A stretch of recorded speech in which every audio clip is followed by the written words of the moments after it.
This is the Myth Note audiobook. Today we begin the 20 stories from my brunch book, Myth and K-Demon Hunters. Our first episode is The Norigae and the Spirit of Smallpox.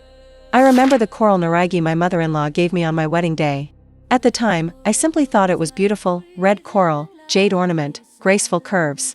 But years later, I learned that this small accessory carried wishes for health, longevity, and protection from illness.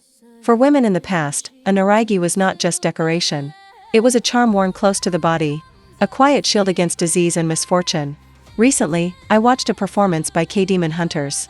Their stage outfits included ornaments that looked like Norigae. At first, they seemed like fashionable accessories. But to me, they echoed something older. As the ornaments swayed at the performers' waists, I was reminded of the women who once wore coral charms to guard themselves and their families from smallpox. The group's fierce, warrior-like concept naturally overlapped with the ancient purpose of the Norigae. Smallpox, called mama in Korean history, was a terrifying disease that spared no one, not even the royal household. Queen Injeong died at 20, and King Seokjeong, Gyeongjong, and Yeongjo were all struck by it. People believed the vivid red color of coral could drive away the spirit of smallpox. Women wore coral Norigae at their waists as a protective charm for themselves and their families. A Norigae was a prayer, a hope, and a shield in one small object. Seen this way, the Norigae in K-Demon Hunters is more than a costume accessory.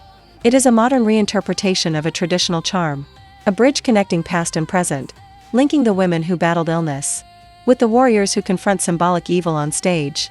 The Norigae becomes a reminder that every era creates its own way to stay safe. Today, we no longer tie Norigae to our clothing.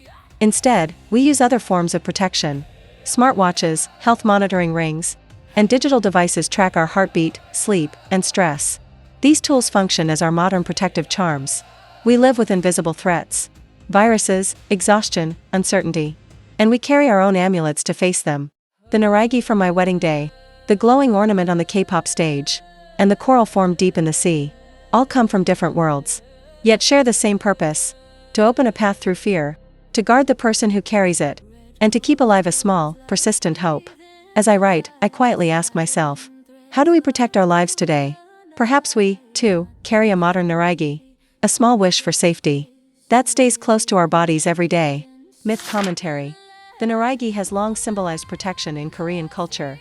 Coral, with its deep red color, was believed to repel illness and evil spirits. Women wore coral Norigae as both beauty and defense. On the K-Demon Hunter stage, the Norigae brings this tradition into the present.